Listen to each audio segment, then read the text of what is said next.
Donc là je fais une distillation de gin. Donc pour une distillation de gin il faut nécessairement de l'alcool à 96. Donc moi je utilise de l'alcool de blé biologique. Donc je mets mon alcool à 96 dans mon alambic. Ensuite je rajoute mes plantes, un petit peu d'eau pour arriver à 80% de volume. Ensuite je laisse entre 24 et 48 heures de macération.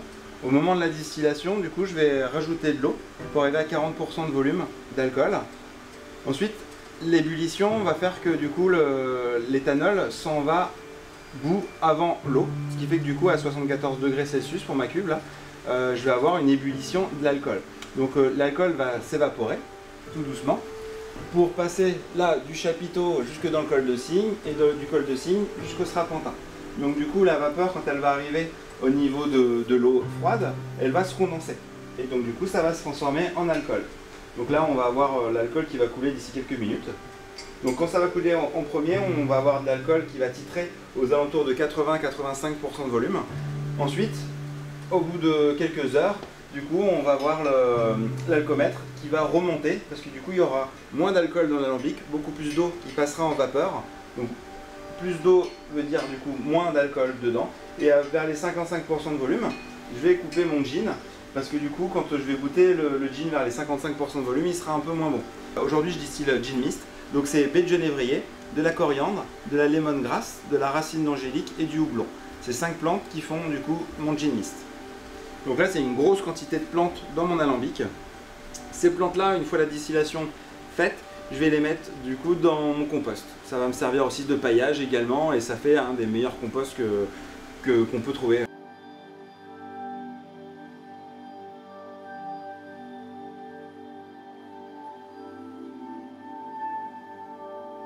Donc là on va avoir donc l'absinthe, Artemisia absinthium, la grande absinthe qui est utilisée dans toutes les absinthes AON Nature, l'anis et le fenouil également tout le temps utilisé. On va retrouver aussi la menthe, la mélisse ou la lemongrass que j'utilise pour remplacer la mélisse, l'hysope, la racine d'angélique, de la badiane, coriandre. Ça fait partie de la plupart de mes absinthes. On va retrouver dans l'absinthe fine délice aussi de la racine de galanga qui est de la famille du gingembre et le curcuma. Les baies de genévrier qui sont l'ingrédient principal du gin avec également donc la coriandre, la lemongrass et donc là les petits granulés de houblon.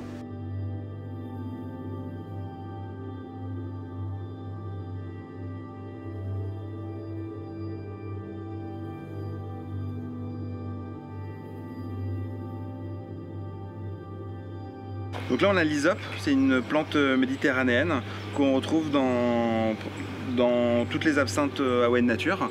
Dans une absinthe en fait on va retrouver donc en plus de l'absinthe, l'anis et le fenouil tout le temps.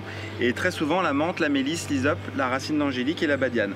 Et donc l'hysope que je fais cultiver ici, ça va être peut-être que 3% en fait de la récolte de cette année. La plupart de mes plantes, soit des grossistes, soit des cultivateurs qui sont dans le coin.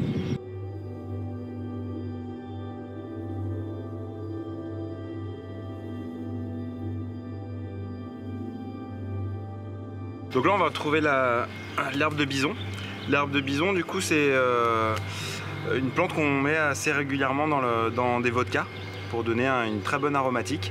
Et du coup pendant le confinement j'en ai fait une petite quantité, à peu près 300 bouteilles, édition limitée du coup pour fêter aussi le fait que ça fait 3 ans que jour pour jour que je suis ici et du coup il fallait 3 ans pour être en reconversion pour le biologique et donc du coup là maintenant elles sont considérées comme biologiques.